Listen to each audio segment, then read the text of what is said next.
Message ఇవ్వాలని ఆశపడినాడు అన్న. నేను కూడా చెప్తాను. కీర్తనల గ్రంథము 42వ అధ్యాయము. ఈ కరోనా టైంకు మనకు చాలా అర్థవంతమైనదే అని నేనైతే అనుకున్న చదివినప్పుడు. దుప్పి నీటి వాగుల కొరకు ఆశపడినట్లు దేవా నీ కొరకు నా ప్రాణము ఆశపడుచున్నది.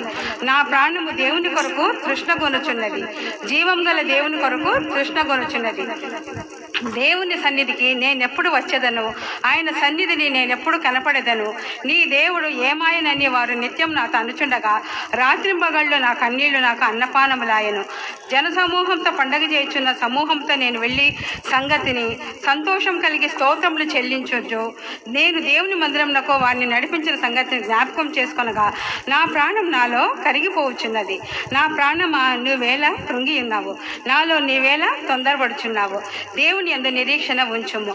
ఇది చదివినప్పుడు నాకు నిజంగా మనము చర్చెస్ లేక ఒక 6 కొన్ని లాక్డౌన్ నుంచి చర్చెస్ లేవు. మరి ఉన్నా కూడా దేవుడు ఏం చేస్తున్నాడు, సైతాన్ మనల్ని ఎంత దేవుని మందిరానికి పోకుండా ఆటంకపరుస్తున్న మరి ప్రతి ఇంటిని ఆయన జూమ్ ప్రేయర్స్ ద్వారా ఒక సంఘంగా ఒక చర్చిగా మలుచుకున్నాడు. యేసయ్యకే వందనాలు. నిజంగా ఈ టెక్నాలజీ వల్ల ప్రతి ఒక్కళ్ళము ఎవ్రీడే జూమ్ ప్రేయర్స్లో వాక్యము, పాటలు, సంగీతంతో ప్రతి ఇల్లు కూడా ఒక దేవాలయం చేసుకున్నాడు. యేసయ్యకే వందనాలు.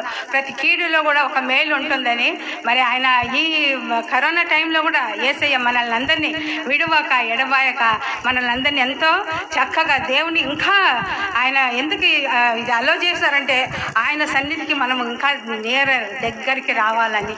ఈ 42వ అధ్యాయం చదివినప్పుడు నిజంగా నాకు అదే వచ్చింది. లాస్ట్ 11th వర్స్ టైం లేదు, అందుకే 42 అంతా చదవండి.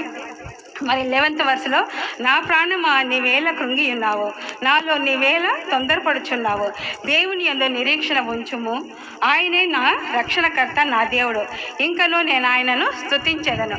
మరి నిజంగా మనం ఎక్కడున్నా కూడా దేవుని మహిమార్థమై ప్రతి ఇల్లు చర్చిగా మార్చుకున్నందుకు మన యేసయ్యకు వందనాలు చెల్లించుకుంటూ మరి 1980sలో అన్న శాంతవర్ధన్ బ్రదర్ ఈ పాటలన్నీ రచించినారు.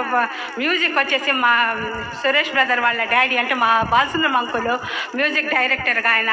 మరి మా పంగజాంటి మా చిన్నమ్మ, మా అమ్మకు రెండో చెల్లి మా మమ్మీ లూసీ రత్నావళి జాన్ కడపలో హెచ్ఎంగా రిటైర్డ్ అయినారు సిఎస్ఐ స్కూల్లో, లండన్ మిషన్ స్కూల్లో.